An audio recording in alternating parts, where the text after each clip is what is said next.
Selamat pagi Bu Ros, selamat pagi teman-teman. Kami dan kelompok akan mempresentasikan mengenai manajemen mutu terpadu. Perkenalkan, nama saya Anastasia Arda Jevira BI, NRP 161301817, dan teman saya. Dan saya Imelda Tresia Sabagalen, NRP 1613018020. Pertama-tama saya akan jelaskan bagaimana sejarah manajemen mutu terpadu.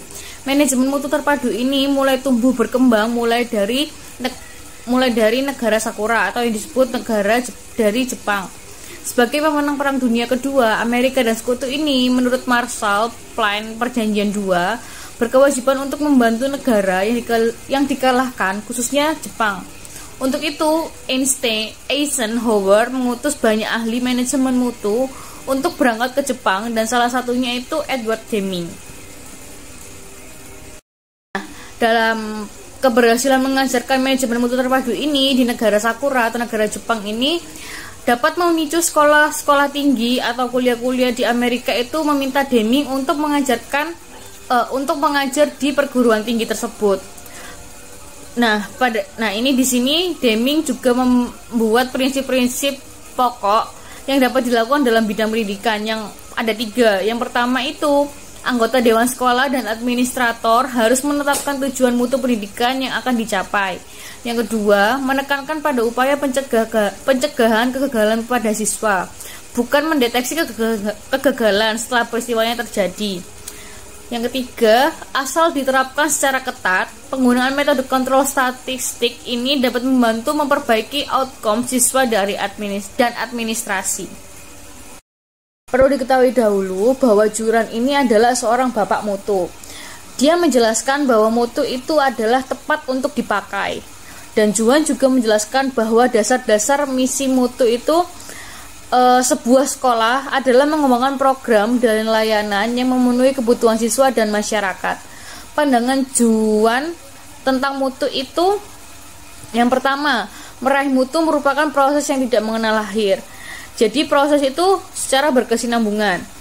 Yang kedua, perbaikan mutu merupakan proses berkesinambungan dan bukan program sekali jalan. Jadi programnya ini akan berlanjut seterusnya. Yang ketiga, mutu memerlukan pimpinan dari anggota Dewan Sekolah dan Administrator. Nah, ini dalam melakukan kegiatan ini perlu dilakukan oleh pihak-pihak sekolah seperti itu. Jadi saat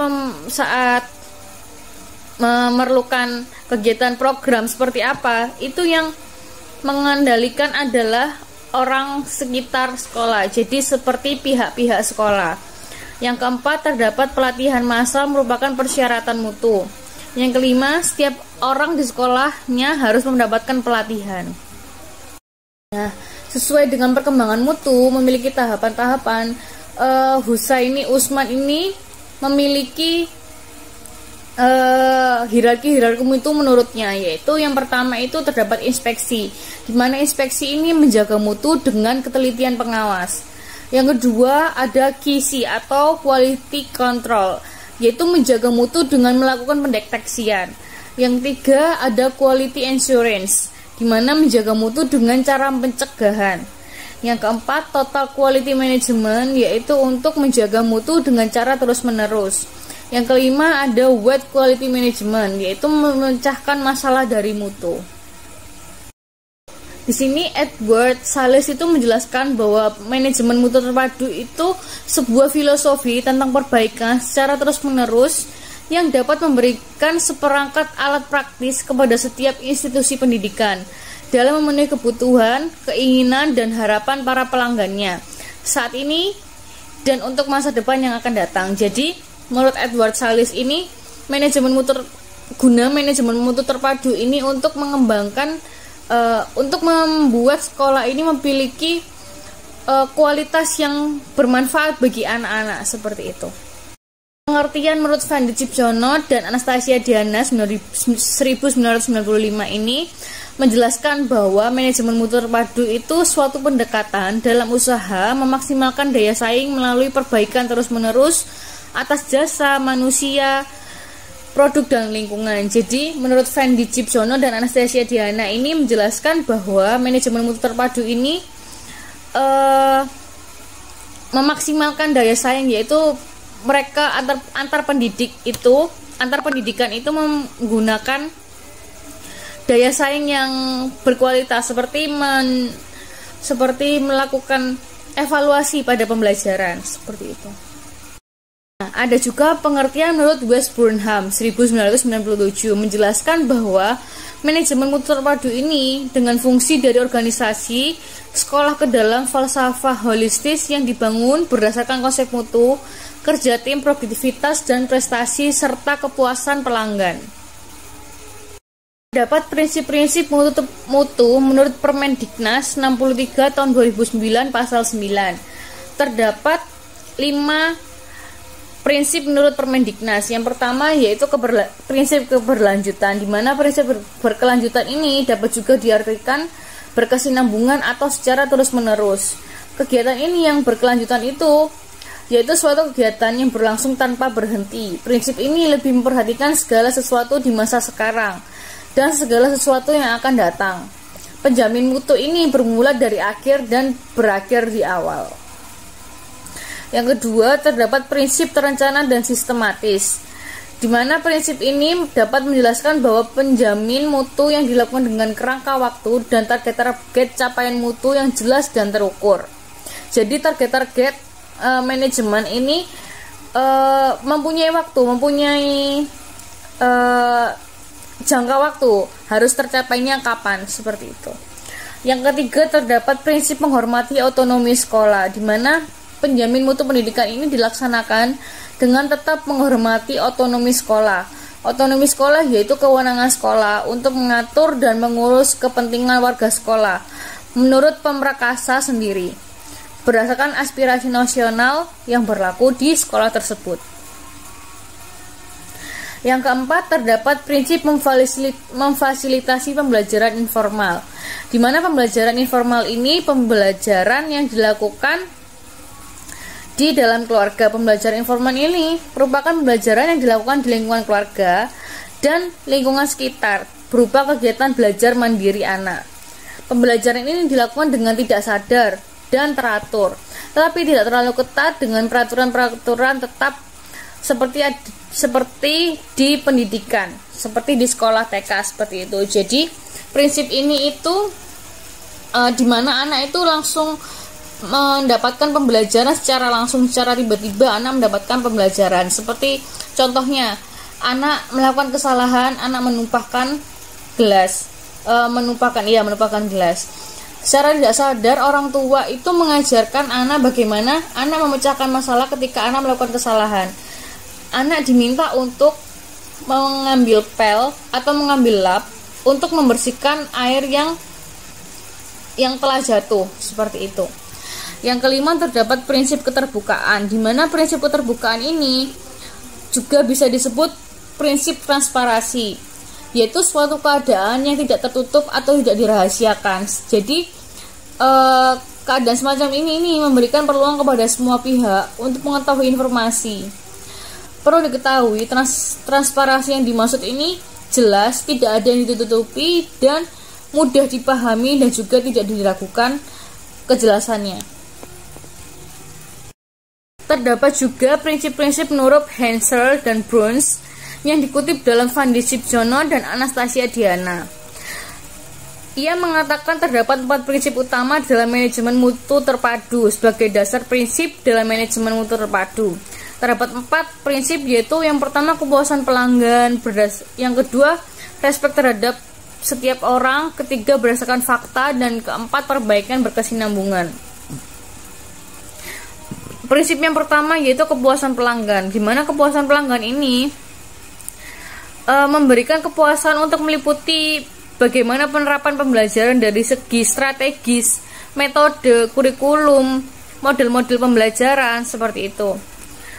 Itu yang menjadikan kepuasan dari pelanggan internal maupun eksternal. Yang kedua, terdapat respek terhadap setiap orang, di mana peran pendidik ini memiliki peran vital dalam tercapaian dan terselenggaranya proses pembelajaran di lingkungan sekolah. Pembelajaran ini tidak akan terselenggara apabila pendidik tidak ada peran dari pendidik. Sehingga dalam mengambil pengambilan dan perubahan sistem pembelajaran ini perlu melibatkan peran pendidik agar pembelajaran ini dapat berlangsung sesuai dengan karakter pendidik. Jadi apabila karakter pendidik akan disesuaikan dengan pembelajaran yang akan anak lakukan. Yang ketiga, terdapat manajemen berdasarkan fakta, di mana manajemen berdasarkan fakta ini setiap keputusan selalu didasarkan pada adanya fakta yang sesungguhnya, transparansi seperti itu. Jadi tidak ada yang ditutupi dan pernyataannya diberikan itu jelas dan tidak dibuat-buat. Yang keempat, terdapat perbaikan berkesinambungan. Perbaikan berkesinambungan ini gunanya agar perusahaan mencapai kesuksesannya. Perlu dilakukan proses secara sistematis dalam melaksanakan perbaikan berkesinambungan. Konsep ini memiliki siklus PDCA atau Plan, Do, Check, Act. Act-nya itu aktivitas yang terdiri dari langkah-langkah perencanaan, pemeriksaan hasil, pelaksanaan rencana, dan tindakan korektif yang terhadap hasil yang diperoleh. Baik, saya akan melanjutkan penjelasan dari Aja, yaitu manfaat implementasi manajemen mutu terpadu di lembaga pendidikan. Yang pertama yaitu membantu dalam menggambarkan kembali peran, tujuan, dan tanggung jawab sekolah. Nah, dengan adanya penerapan manajemen mutu terpadu dalam pendidikan itu di mana dapat membantu untuk memperjelas perannya masing-masing. Misalnya seperti kepala sekolah. Nah, kepala sekolah itu perannya apa saja? Yaitu ya seperti memimpin sekolahnya, memimpin guru-guru gitu kan. Jadi untuk selanjutnya itu peran guru. Nah, peran guru itu di sekolah apa saja? Yaitu mungkin ya seperti perannya itu ya memberikan pembelajaran kepada siswa. Nah, peran siswa juga di sini di sekolah itu sebagai apa? Nah, itu.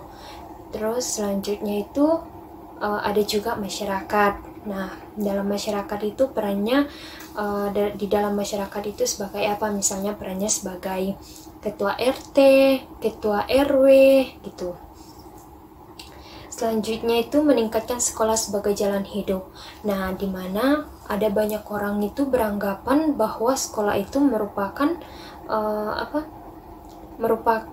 hanya kebutuhan semata saja. Akan tetapi dengan adanya penerapan manajemen mutu terpadu ini, sekolah dijadikan sebagai jalan hidup. Artinya itu bahwa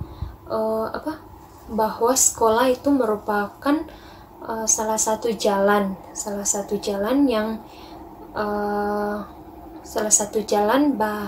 bagi mereka untuk mencapai tujuan hidup yang lebih baiknya lagi. Selanjutnya yaitu memberikan bantuan dalam merencanakan pelatihan kepemimpinan untuk pendidik. Nah, dengan diterapkannya manajemen mutu terpadu ini juga dapat memberikan bantuan kepada pendidik ketika atau mempermudah pendidik dalam merencanakan pelatihan kepemimpinannya mereka. Selanjutnya itu membantu menggunakan informasi yang praktis dalam memandu kebijakan dan pelaksanaan kegiatan yang ada di sekolah. Nah, ini juga dapat membantu sekolah ketika penyampaian informasi kepada guru-guru, kepada siswa yang dengan kegiatan yang akan dilaksanakan di sekolah itu. Jadi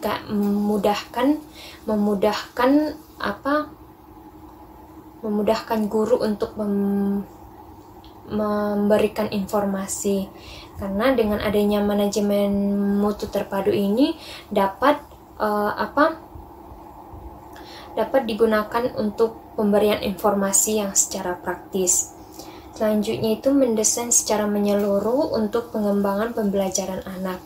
Nah, ini juga dengan adanya penerapan manajemen mutu terpadu ini dapat membantu guru ketika mendesain atau membuat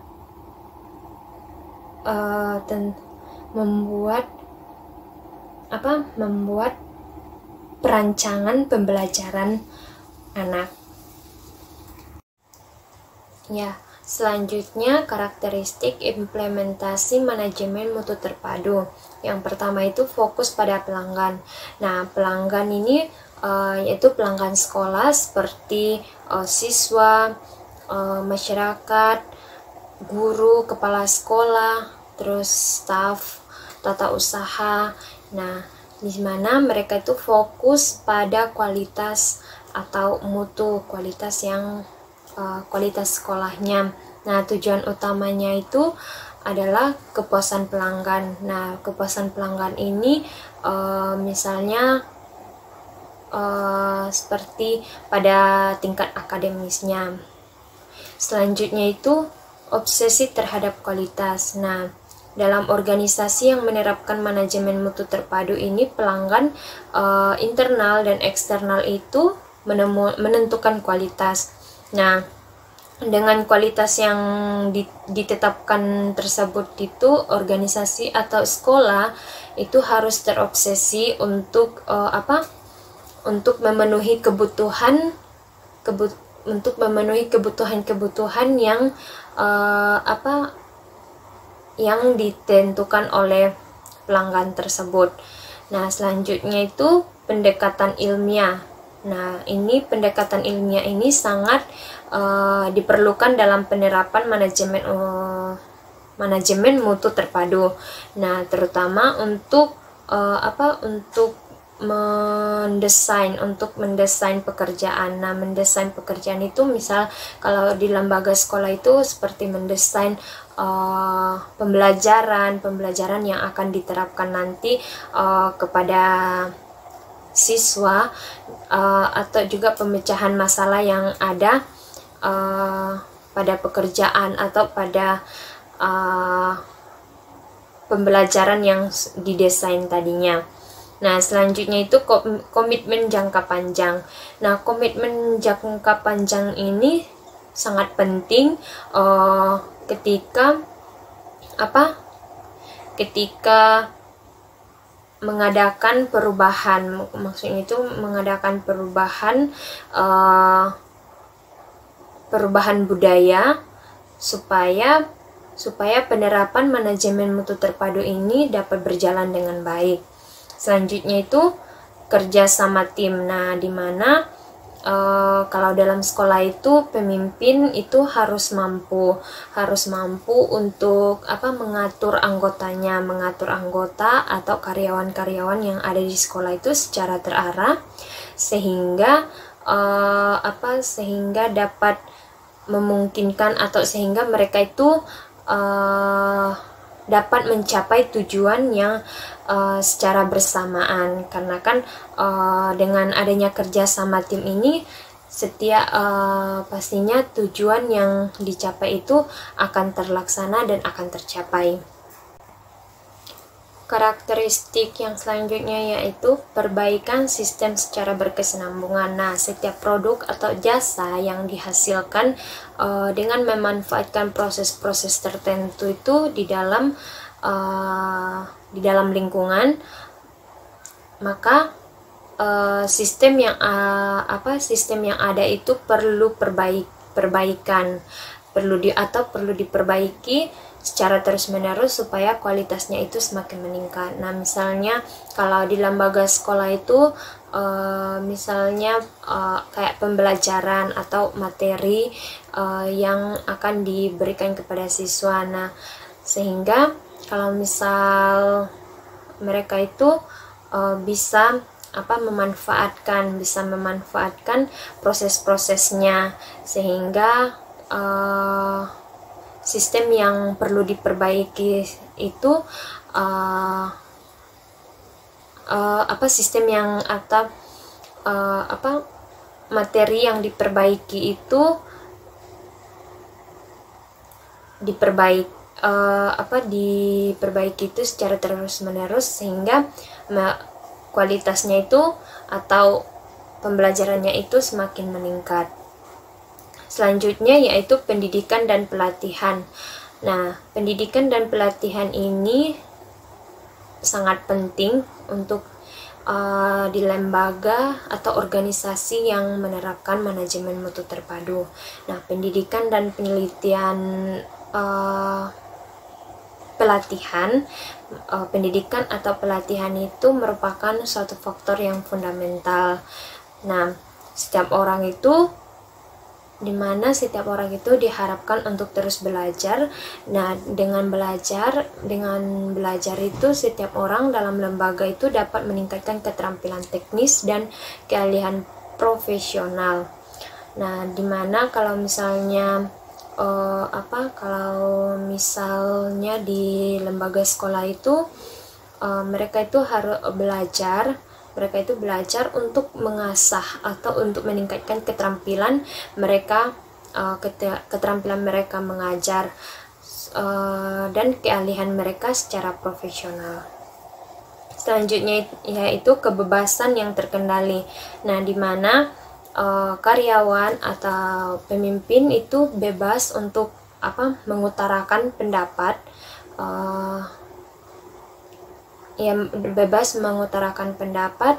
akan tetapi dengan kebebasan mereka mengutarakan pendapat mereka itu yang bisa terkendali dan terarah. Nah, selanjutnya itu kesatuan tujuan. Nah, kesatuan tujuan ini merupakan apabila organisasi yang menerapkan manajemen mutu terpadu ini sangat penting untuk kesatuan tujuan agar manajemen mutu terpadu ini yang diterapkan dalam lembaga atau sekolah itu bisa berjalan dengan baik. Maka mereka itu perlu untuk memiliki kesatuan tujuan supaya setiap usaha yang mereka dapatkan itu atau yang mereka capai itu diarahkan pada tujuan yang sama. Nah, apabila kalau misal mereka itu memiliki tujuan yang berbeda, pastinya capaian yang akan mereka capai itu pastinya tidak akan tercapai ya, tidak akan mereka dapatkan. Nah, selanjutnya yang terakhir itu adanya keterlibatan dan pemberdayaan karyawan atau pendidik. Nah, ini juga dengan adanya keterlibatan ini dapat meningkatkan kemungkinan pada hasil keputusan yang baik. Nah, rencana yang baik karena adanya rasa memiliki dan tanggung jawab atas keputusan dengan melibatkan orang-orang yang melaksanakannya. Selanjutnya yaitu pelaksanaan implementasi manajemen mutu terpadu dalam pembelajaran. Yang pertama itu ada perencanaan pembelajaran. Nah, perencanaan pembelajaran itu merupakan penyusunan langkah-langkah yang akan dilaksanakan untuk mencapai tujuan yang ditentukan. Nah, perencanaan tersebut itu dapat disusun berdasarkan kebutuhan dalam waktu tertentu sesuai dengan keinginan pembuatan perencanaan. Nah, adapun langkah-langkah pembuatan perencanaan, yang pertama itu ada penentuan tujuan pembelajaran. Nah, ketika melakukan perencanaan pembelajaran, yang pertama itu dengan menentukan tujuan pembelajaran. Nah, dengan menentukan tujuan pembelajaran itu menentukan tujuan pembelajaran yang akan dicapai. Selanjutnya itu penentuan bahan atau materi pembelajaran. Nah, ini juga sangat penting dalam perencanaan pembelajaran. Dengan penentuan bahan atau materi pembelajaran ini sangat penting ketika melakukan pembelajaran, karena maksudnya itu bahan atau materi pembelajaran yang akan digunakan ketika belajar.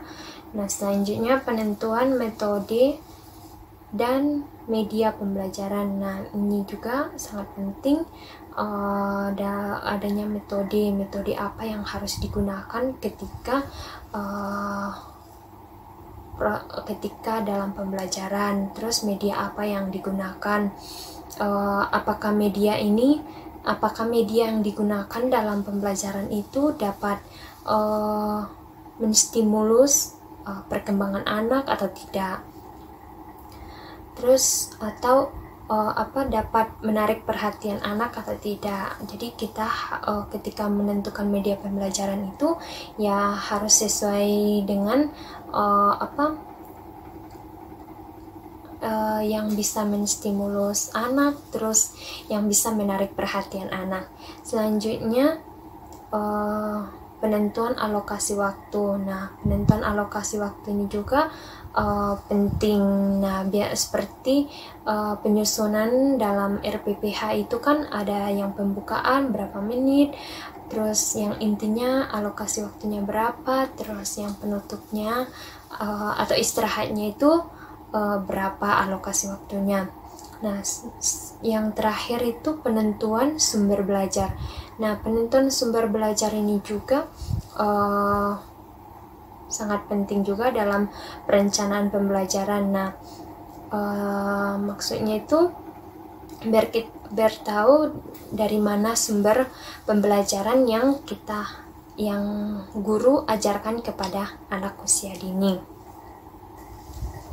Selanjutnya yaitu pelaksanaan pembelajaran. Nah, tujuan utama mengajar itu adalah mengajarkan siswa atau anak didik. Maka dari itu kriteria pada keberhasilan proses pembelajaran itu tidak diukur sejauh mana siswa atau anak didik itu melakukan proses belajarnya.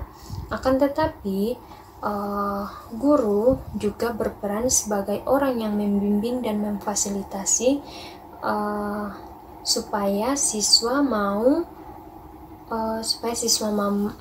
dan mampu mengikuti proses pembelajaran. Nah, adapun langkah-langkah pembelajaran secara umum banyak ya. Kita tahu yang pertama itu ada pembukaan pada pembelajaran, terus yang kedua ada pembentukan kompetensi, yang ketiganya itu ada penutup. Selanjutnya yaitu evaluasi pembelajaran. Nah, evaluasi pembelajaran ini sangat penting dalam dunia pendidikan. Nah, karena dengan melalui evaluasi ini, guru atau pendidik itu dapat mengetahui dan menentukan tingkat keberhasilan yang sudah dicapai,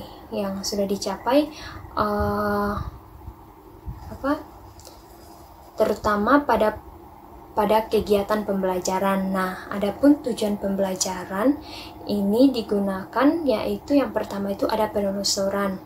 Nah, di mana penelusuran ini itu menelusuri proses pembelajaran atau proses belajar yang dilakukan oleh peserta didik ini sesuai dengan rencana. Apakah proses yang digunakan di proses pembelajaran yang dilakukan oleh peserta didik ini sudah sesuai dengan rencana pelaksanaan pembelajaran yang telah ditetapkan apakah tidak. Nah, maka dari itu guru itu perlu untuk mengumpulkan data atau informasi supaya mendapatkan gambaran tentang pencapaian kemajuan belajar peserta didik. Nah, selanjutnya itu pengecekan. Nah, pengecekan itu di mana guru itu mengecek atau apa kata lainnya itu mengecek mengecek pencapaian peserta didik. Nah, dalam proses pembelajaran dan mengecek kekurangan-kekurangan atau mengamati kekurangan-kekurangan peserta didik selama mereka mengikuti proses pembelajaran. Dan juga apakah materi yang diberikan itu apakah materi yang diberikan oleh guru kepada peserta didik itu mudah dipahami atau tidak. Selanjutnya itu pencarian. Nah, dalam pencarian ini di mana guru mencari, menemukan dan mendeteksi kekurangan dan kelemahan peserta didik dalam proses pembelajaran. Nah, tujuan guru melakukan pengecek pencarian atau pencarian kekurangannya peserta didik ini supaya guru itu cepat untuk mencari solusi kegiatan apa yang cocok dengan peserta didik. Selanjutnya yaitu penyimpulan. Nah, penyimpulan ini merupakan kesimpulan yang untuk tingkat pencapaian peserta didik terhadap kompetensi atau pembelajaran kompetensi yang sudah ditetapkan oleh sekolah. Nah, dari hasil kesimpulan tersebut tentang pencapaian pendidik itu bisa dijadikan sebagai laporan guru kepada orang-orang kepada orang yang membutuhkan, misalnya seperti kayak guru kelas itu ya membuat laporannya itu dan menyerahkannya kepada kepala sekolah, terus atau pada saat adanya asesor dan memerlukan laporan tersebut. Sekian presentasi dari kelompok kami. Jika ada teman-teman yang mau bertanya, silahkan bertanya di forum diskusi yang ada di Bella. Terima kasih.